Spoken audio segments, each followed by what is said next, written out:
When Samantha and I bought our house last year, we were immediately drawn to the patio and deck. It just had so much potential to become a great entertaining space. And on top of that, as the leaves fell away, views of the horizon, even the river in the distance revealed itself. It just became an awesome spot for countless sunsets. And so, as the winter was ending, we decided that Memorial Day would be our first true hosting event at the house for our family and friends. With a lot of work ahead of us, the challenge was on.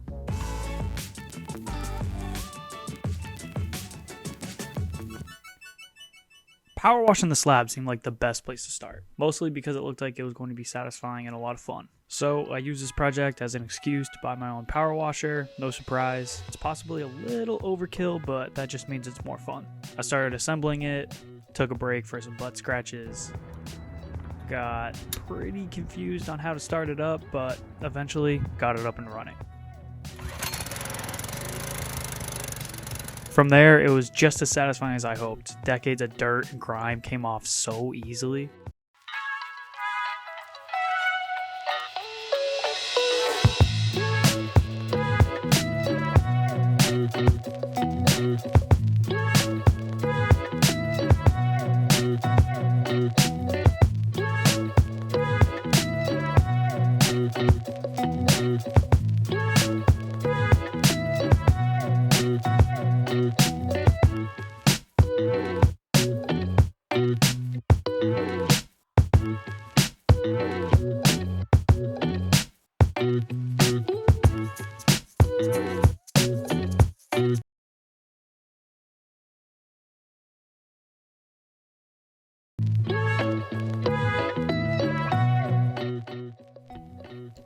Next, I filled in the couple cracks we had with some self-leveling caulk, but the dopamine hit from power washing was just too good. I couldn't help but to look around and see what else I could just blast with absurd amounts of PSI. The rocks we had in the front yard were perfect.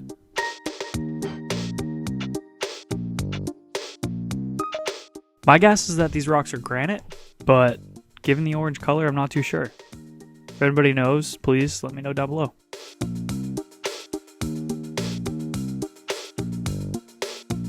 I posted this time lapse on my Instagram and got some hate that this was a waste of gas and water, but come on, do you see how pretty they look? It was definitely worth it.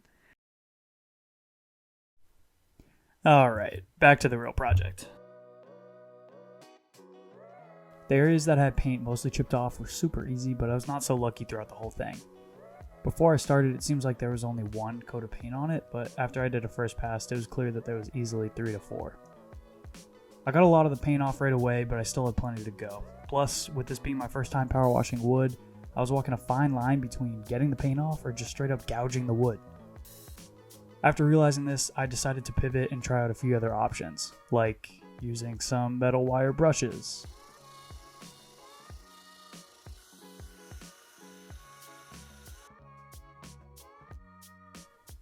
or trying a power sander. But neither worked out the way I wanted them to. It would just take too long. I needed something to loosen up the paint before I continued power washing, and so we decided to try Citrus Strip. With the Memorial Day deadline fast approaching, my mom helped to coat the Citrus Strip all over the deck while my dad and I focused on spreading dirt for new grass.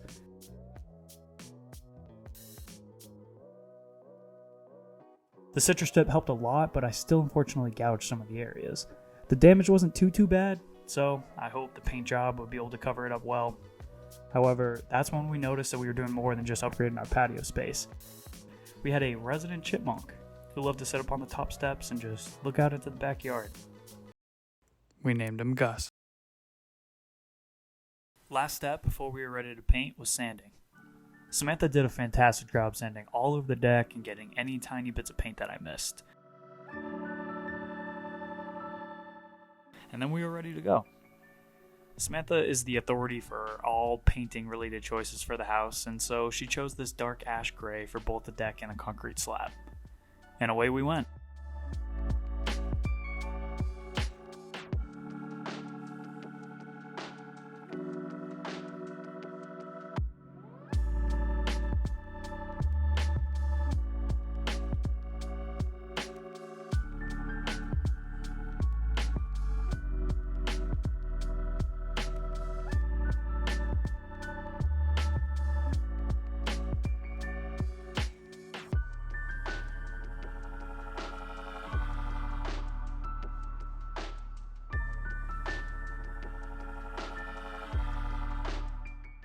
We underestimated a little bit on how much paint the first coat would take, but we figured we'd have to buy more anyway, so it wasn't that big a deal.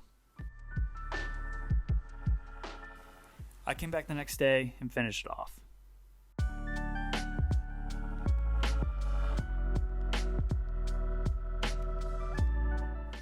My phone died during the last time lapse, but it all turned out amazing.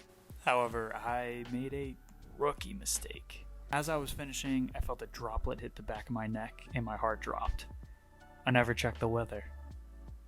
And sure enough, it was predicted to downpour all night.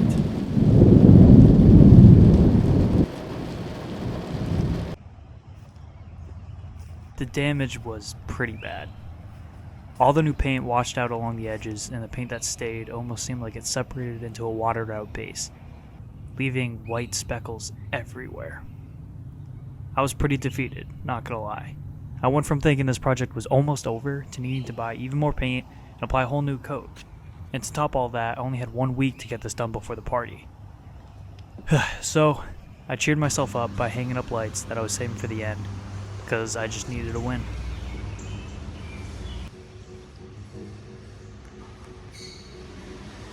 After I bought more paint, I learned my lesson and checked the weather, and the only window I truly had was the final weekend before Memorial Day, which is one of the hottest weekends of the year so far, with tree pollen falling left and right. But I toughed it out and got it done.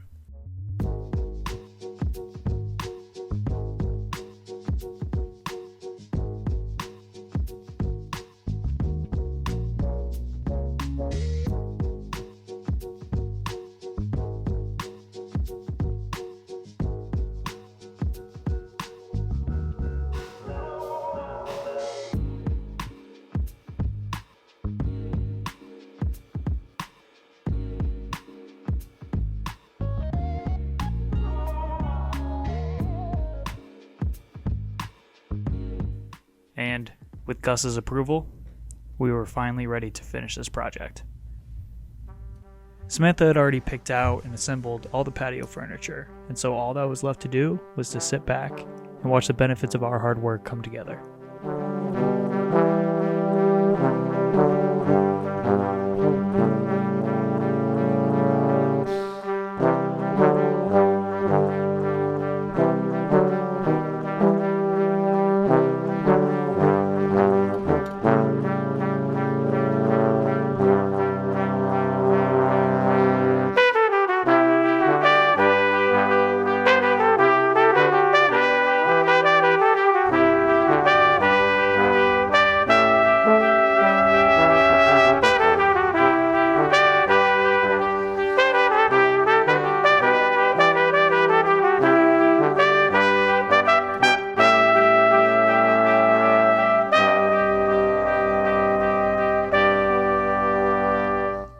The party went amazing, and credit to Samantha for styling everything to look so good.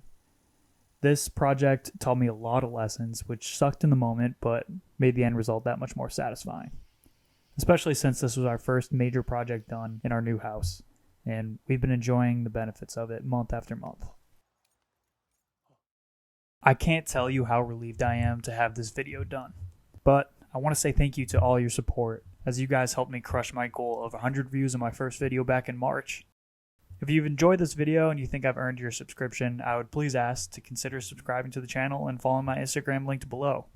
I have a lot of fun projects planned ahead, with the next being upgrading my project space. So stay tuned, and thanks again.